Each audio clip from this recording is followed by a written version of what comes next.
皆さん、本日のウェビナーにご参加いただき、誠にありがとうございます。開始時間まで今しばらくお待ちください。本ウェビナーの開催にあたり、いくつかの留意事項、登壇者紹介、連絡事項がございます。これらの情報は画面に表示しておりますので、ご確認ください。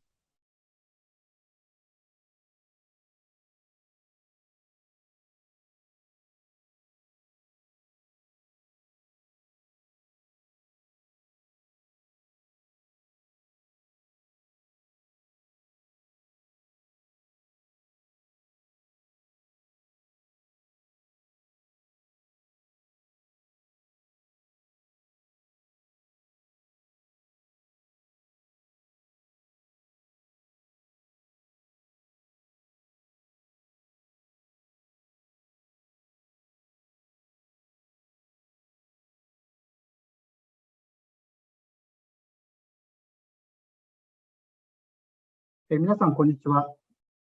お忙しい中、ウェビナー、ビジネスと人権への取り組みにご参加いただき、誠にありがとうございます。本日、司会進行を務めます、ソリダリダードジャパン事務局長の柳天花と申します。どうぞよろしくお願いします。早速、駐日オランダ王国大使館、ピーター・テルプストラー講師より開催の挨拶をしていただきたいと思います。Hello everyone, and thank you for having me at the webinar on business and human rights with Solidaridad Japan today. My name is Peter Terpstra. I'm the head of the Trade, Economy and Climate section at the Embassy of the Kingdom of the Netherlands in Tokyo. And I'm delighted to open today's unique event. For one thing, we are connected via internet with Japan, the Netherlands, and also with Ghana.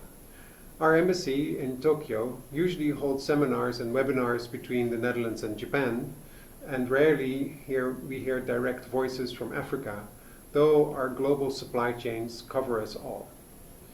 To take another note, today's topic, business and human rights, is a serious point of concern. But I'm hoping that by introducing Tony Chocoloni's delicious chocolate maker from the Netherlands, we add a sweet flavor to the bitter topic. I would like to point out, all behind the simple delight of chocolate we consume every day or at special occasions, there are hidden abuses of child labor, exploitations, and entanglements of supply chains, which we are not well aware of. For sure, the whole issue won't be solved overnight. However, we can make a difference, no matter how small it is. Starting out from everyday shopping. Being aware of what you buy could have a consequence as far as the African continent or beyond. Today's co-organizer, Solidaridad Japan, is Japan's branch of Solidaridad and was established in 2020. Solidaridad is an international NGO whose headquarters is located in the Netherlands and whose activities date back to the late 1960s. The organization, from the outset, called for fair trade. Though Solidaridad Japan's establishments coincided with the outbreak of the pandemic, its mission was timely. We need to take a heed to power to the people, respect for the planet, and a fair share for everyone in the supply chain. I hope that today's webinar will inspire you all, and please take a fair bite of Tony's chocolate, which you will need to break unevenly, representing the world as it is. テルプストラ講師、ありがとうございました。それでは、ここから講演の方に移りたいと思います。本日は3名のゲストスピーカーをお迎えしております。まずは、オランダ外務省のグッドハート氏に講演をしていただきたいと思います。Good morning, everyone. And thank you for inviting me for this session. I'm honored to be a part of this. My name is Gilles Goodhart. I am the coordinator for RBC legislation, responsible business conduct legislation at the Dutch Ministry of Foreign Affairs. So I would like to tell you something today about how we have dealt with the policies of promoting responsible business conduct in the Netherlands and how we are working towards legislation in this field as well. So I would like to start by explaining a little bit what we understand to be responsible business conduct. I know that today's session is about business and human rights. Responsible business conduct is closely related to that. If you look at the UN guiding principles on business and human rights, the second pillar of that covers the corporate responsibility to respect human rights. And so this is what we are trying to promote from within my unit in the Ministry of Foreign Affairs, for Dutch companies to conduct themselves responsibly when they are doing business internationally, to prevent and address negative impacts across their value chains. And from our perspective, this covers human rights as well as environmental impacts. And as you probably know, those two are often closely related. So one of the main ways to promote responsible business conduct is to promote the notion of due diligence by companies. So due diligence is a concept that is known in the financial world in terms of trying to address and mitigate financial risks, but it's also been introduced in the human rights and environmental sphere. So the OECD, of which you know Japan is also a member, has developed guidelines for multinational enterprises, which have really spelled out how this due diligence should work. So you can see in the screen a six-step program by which companies can embed this due diligence in their way of doing business. So the first step would be to develop a policy about responsible business conduct within your company. The second step is very important, is identifying and assessing what your impacts are in the value chain and how you can deal with negative impacts. And the third step is to actually deal with those negative impacts, then to track how your efforts are being implemented. Step 5 is very important, to communicate publicly and with your stakeholders about how you've been dealing with these negative impacts in your value chain. And step 6 is to provide or help to provide a remedy when things do still go wrong, which is still always possible, because due diligence is a risk-based approach, but it doesn't guarantee that nothing will ever go wrong. So what we've been doing in the Netherlands to promote this until 2020 was very much a voluntary approach, where we tried to conclude agreements between business sectors and the government and civil society to help these business sectors do their due diligence. And we focused on a number of high-risk sectors, such as the garments and textile sector, and the banking sector, and natural stone. And to give another example, the gold sector, what you see here is the festive conclusion of the sectoral agreement with the gold sector.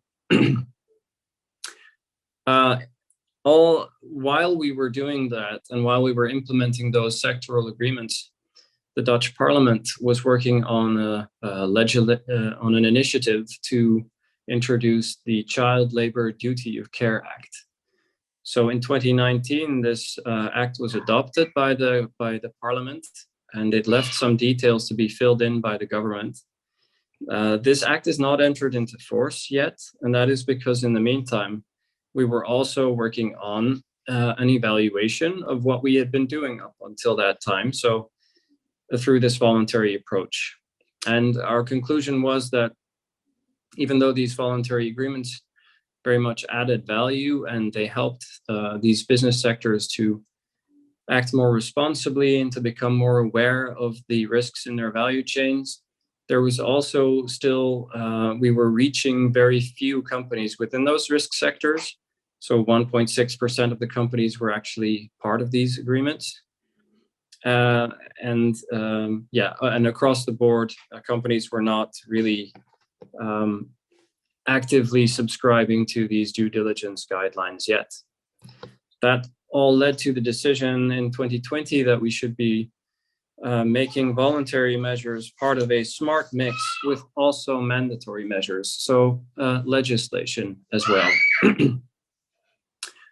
So this is the new responsible business conduct policy that we've been working on in the last 2 years, a smart mix of binding and voluntary measures, including a broad due diligence legislation at the EU level. And the Child Labor Duty of Care Act will be incorporated into that legislation. So what we mean with a broad due diligence legislation is that it covers all sectors and that it covers all human rights and environmental risks, and not just one issue such as child labor. So this was reaffirmed in the coalition agreement of our current government, where it stated that we would be promoting EU level legislation on responsible business conduct, and also introducing legislation at the national level. In February of this year, the European Commission also acted by introducing their proposal for a directive, as it's called in the EU. Directive is basically a European law that would cover all companies over 500 employees and 150 million euros of turnover, as well as a number of smaller companies in risk sectors. And importantly, I think for this audience, is that it would also cover non-European companies that are active on the European internal market, so Japanese companies as well. Again, this legislation, this European legislation, will include the due diligence framework as it is set out also in the OECD guidelines. So basically, this framework will be made legally binding for the companies under the directive. In terms of enforcement, there will be supervisory authorities in every member state to make sure that the companies are actually doing what they are meant to be doing. And there will also be an obligation to draw up a climate plan to set out what your risks are as a company, that you're contributing to climate change, and how you plan to deal with that. So we're now in the phase that we are negotiating within the European Union about this proposal of the European Commission, and that every member state can set out its position. And we support the proposal by the European Commission, but we also would like it to be broadened to cover all large companies over 250 employees, and to better align the requirements with the OECD guidelines, which is the framework that I set out earlier in the presentation. So now we will be working on this European legislation.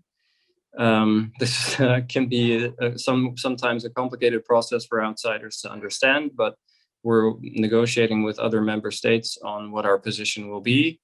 The European Parliament will also get to have its say, and that will hopefully lead within 1 or 2 years to a finalized European law on corporate sustainability due diligence.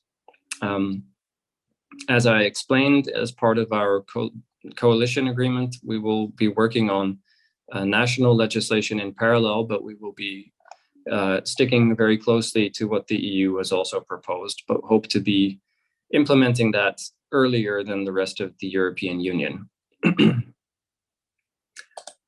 So in short, from the perspective of the Netherlands, legislation is necessary to drive companies to take responsibility for their impacts on human rights and the environment wherever in the world in their value chains.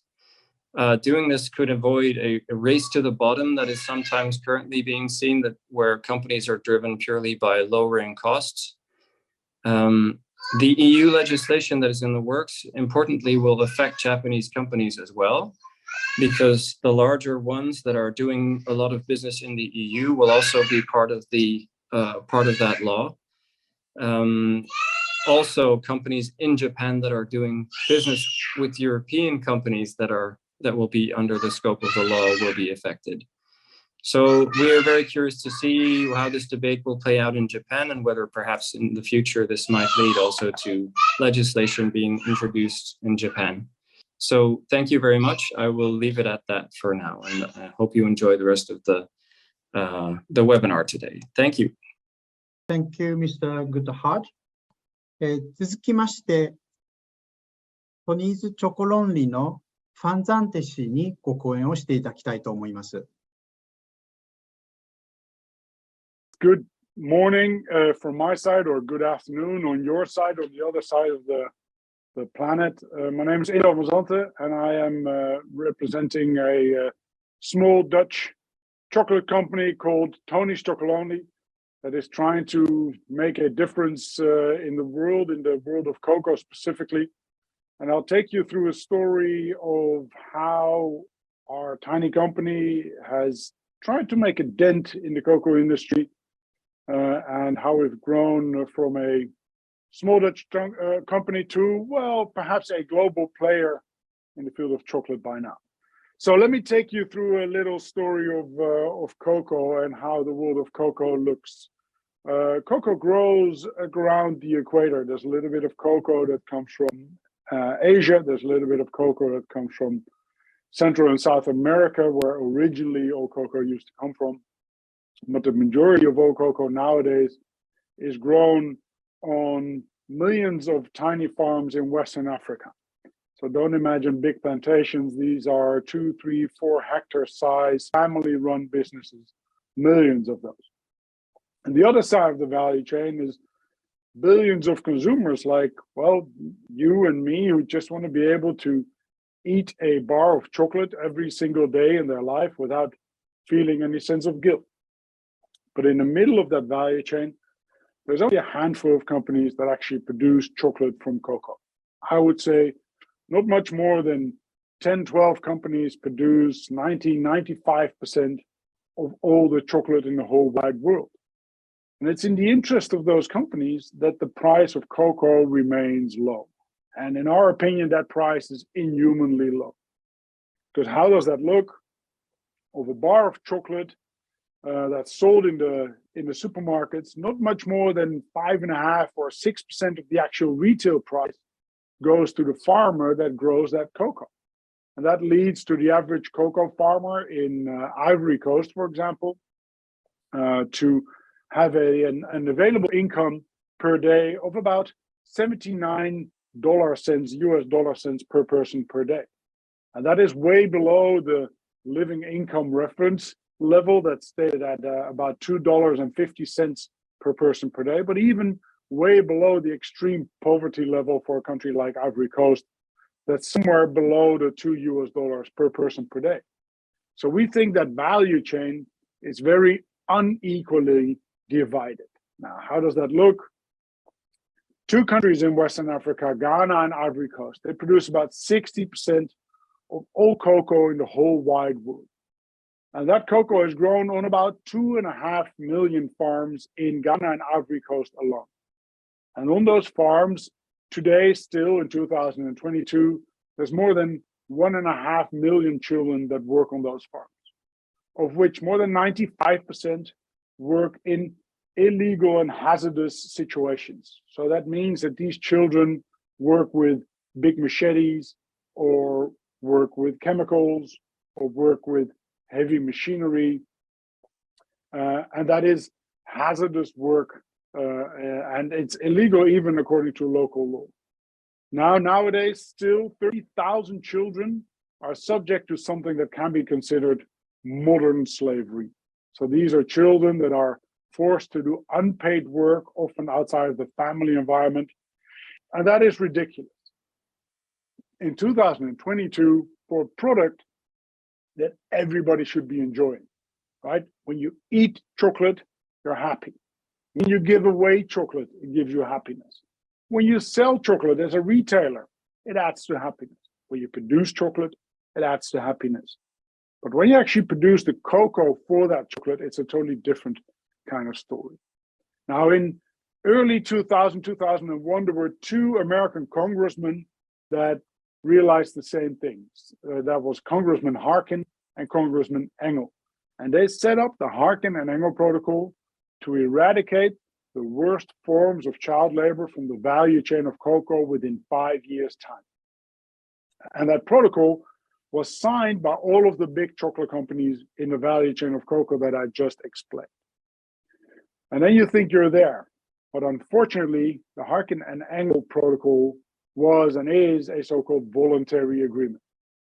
And I tend to think that voluntary agreements don't get us anywhere. And it shows because now, more than 20 years down the line, none of the real goals in the Harkin and Engel Protocol have been achieved. And in 2004, 2005, there was a Dutch television show called Keuringsdienst van Waarde. So it's an investigative journalistic program looking at the reality behind some of the nonsense in food marketing. And the journalist Teun van de Keuken from that show was shocked when he realized that nothing had changed in the cocoa industry almost at the end of the first term of that Harkin and Engel Protocol. And Teun was shocked, but none of these big players wanted to speak to him on camera.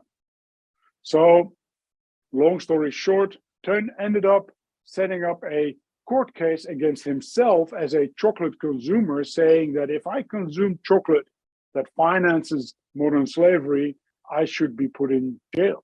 Well, in the end, the court case against him didn't fall through. So Teun said, you know what, then I will change that system from within. And I will start my own little chocolate company called Tony's Chocolonely. Tony's, the international name for Teun, the journalist from Holland, and Chocolonely for his lonely battle in the chocolate industry to eradicate modern slavery. And Tony's Chocolonely was born a small company, but with a huge mission to not only make our own chocolate 100% slavery free, but to make all chocolate worldwide 100% slavery free. How does Tony's aim to reach that mission? There's 3 steps in that strategy. The first is to really create awareness amongst chocolate consumers about the bitter reality that still exists in the world of chocolate today. Because Tony's is convinced that when consumers make more conscious choices, that producers of goods will have to feel that pressure and will have to change their ways. So Tony's actively looks for consumers that share that mission, the values of Tony's, to really share that mission amongst their family and friends. And we call those people our serious friends. Now, the second step in Tony's strategy is to really show that chocolate can be made in a different way. That chocolate can be made in a more sustainable way, in a more social way, in our humble opinion, simply in a better way. How? By following 5 steps in our sourcing principles, as we say. And those are, first of all, to have full traceability in your value chain, to really know where your resources come from. And that wasn't normal 15 or 17 years ago when we started this business, because cocoa is a mass balanced product. So all cocoa worldwide is thrown on a big heap, and producers simply buy cocoa beans from the back end of that heap, the world market. And if you then confront them and ask them, is there any child slavery in your cocoa beans? They say, we don't know, because we don't actually know where our beans come from. And we thought that was ridiculous. So we have full traceability, 100% traceability on those cocoa beans. And that traceability and long-term relations with those farmers is essential in our strategy, because that enables us to pay a higher price, the living income reference price, to the farmers at the beginning of that value chain that actually produce those cocoa beans. We have long-term relationships with these farmers. We help these farmers increase the productivity, the yield from their farms, and also increase the quality of the cocoa beans that they deliver to Tony's Chocolonely. And furthermore, we help those farmers to be united in cooperatives that we work together with, and to have those cooperatives have a stronger stand in the middle of the value chain that I just explained to you. Now, the third step in our strategy is to really inspire other organizations and companies to also take their responsibility. And that led us to start the Tony's Open Chain platform, where we invited other chocolate players to actively join in how to source their cocoa beans. And the first partner that joined us was the biggest retailer in the Netherlands, and obviously our partner Callebaut that produces our chocolate. But very good news, a couple of weeks ago, we could finally announce that we are now working together with Ben & Jerry's, for example, that they will be sourcing their cocoa through the same 5 principles that I just described. This is really about working together with the industry to show that we can make that change together. It's not by working alone, but really to show that collaboration is the new competition. Now, we always say we're crazy about chocolate, but we're serious about people. And when it comes to be crazy about chocolate, we launch always the craziest recipes to really stay top of mind with people. But we're serious about people. That means that not only those 10,000 farmers that we work with are essential in our strategy, but also the team that we do this with, because we work on a very serious subject every day, but we try to make that as fun as possible for everybody within our company. And obviously, it's the consumers that we're serious about. It's also our customers, those are the retailers, but also the partners that we work with, so our suppliers like Barry Callebaut, but also the people that make our packaging. Now, if you hear how unequally divided the world of cocoa has always been, we thought it was a bit strange that chocolate bars had always had this perfectly divided, quite boring, almost Excel spreadsheet kind of shape. And we thought that was a bit too boring for our story. So we changed our bars into unequally divided bars, because our unequally divided chocolate bar tells the story of the unequally divided cocoa industry in its purest form. Our bar actually becomes a discussion piece. If you open a bar of Tony's Chocolonely next to somebody that doesn't know this story, you're going to have to explain that story, because they will ask you, why is that bar so annoyingly unequally divided? Well, then you can tell them it's because of the unequally divided cocoa industry in its essence, and we need to change that together. Now, not all the people know that we managed to really hide the map of Western Africa in our cocoa, in our chocolate bars, showing the origin of our cocoa beans from Western Africa, but also the pride we take in working together with these farmers in Western Africa. And this is really the story of not a tiny chocolate company in the Netherlands. This is not a story just about Tony's Chocolonely.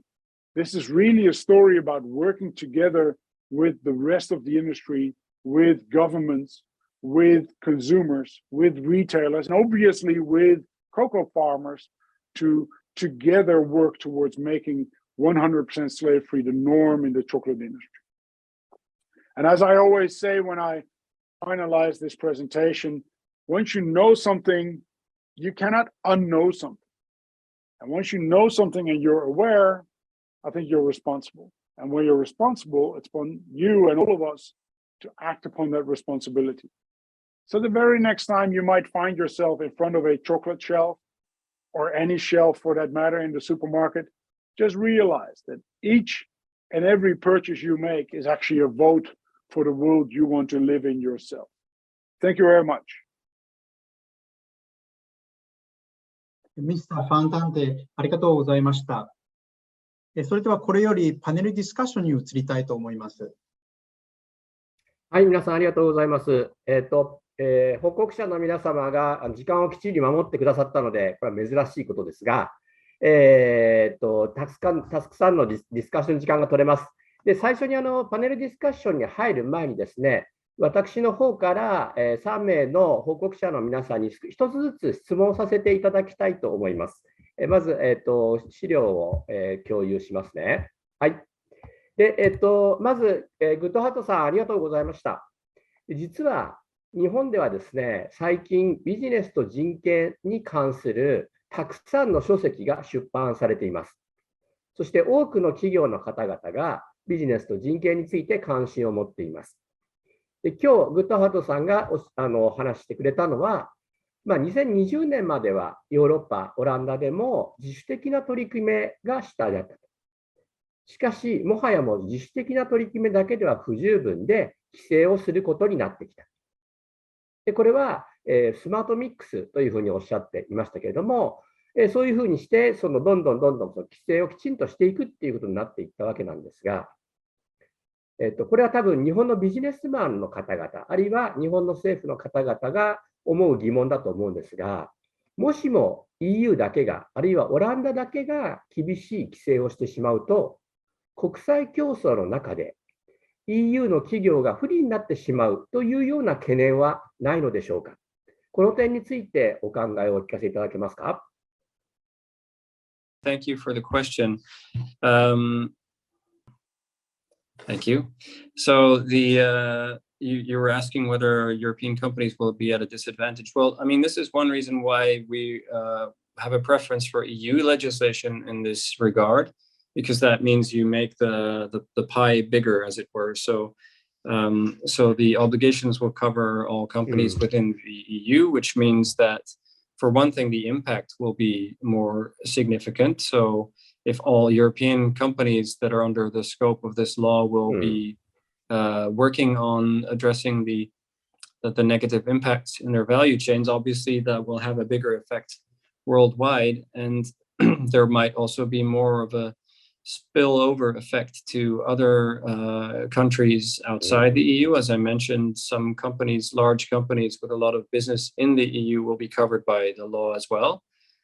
So that means that the effect on what we call the level playing field may be limited. Of course, I think eventually our hope would be that other jurisdictions and countries outside the EU will also move towards this system of legislation on due diligence, which would make the level playing field even bigger.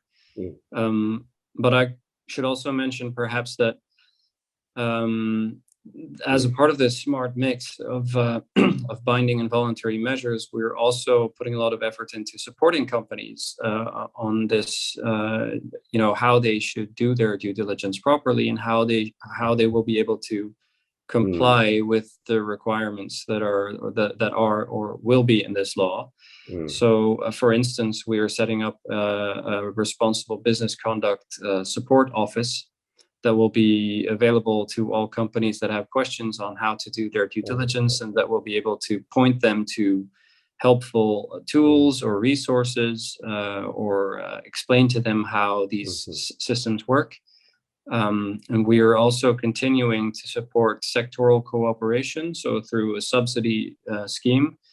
That means that if companies within the same sector think that it will help their due diligence to work together. For instance, if there are some Dutch companies, textile companies, that are all sourcing from the same area in Turkey, for instance, just to name an example, then it could be efficient for them to work together on assessing what the risks are and how to deal with them. It could also be efficient to set up a joint complaints mechanism to deal with complaints from stakeholders where things might still be going wrong. So those are things that we'll still be supporting through subsidies, and we hope that that will help companies.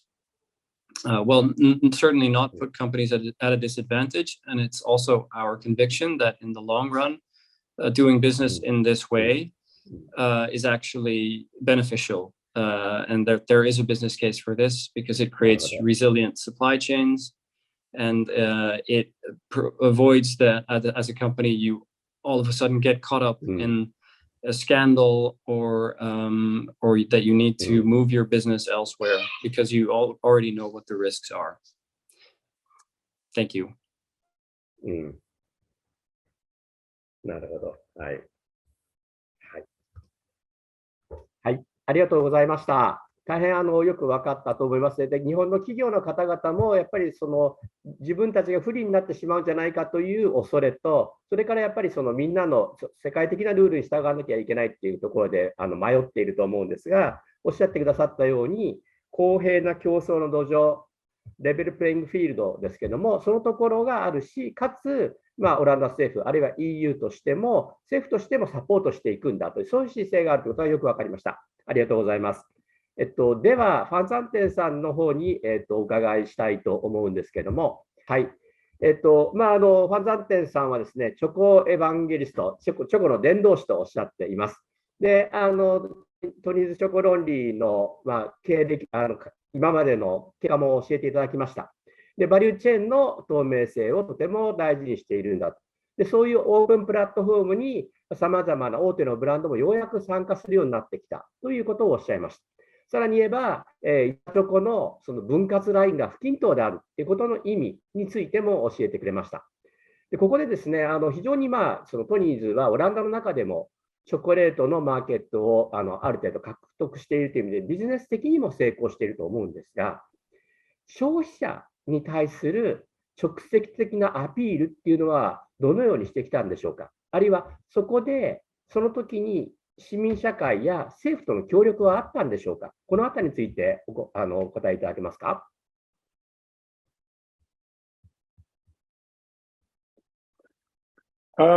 Yes, our focus has always been very much directly on the consumers, even though our customers are the retailers, the supermarkets, distributors.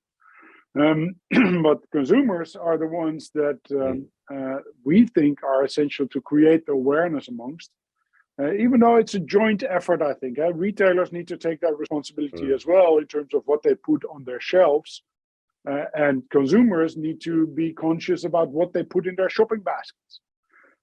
So it's really been for us a bottom-up approach in terms of creating awareness amongst consumers, and a top-down approach where we also indeed are heavily involved with governments, talking to governments, not just in Western Europe, but also in Western Africa. So our relationships, the more we grow, our relationships become more intense with governments across the globe, because indeed, I think voluntary agreements aren't enough. There needs to be legislation. There needs to be due diligence, and people and organizations need to take their responsibility and not just hiding behind consumer demand, but they really need to take their own responsibility in terms of how they produce their goods. And in the end, we've shown that you can be very successful, financially successful, and create impact at the same time. はい、ありがとうございます。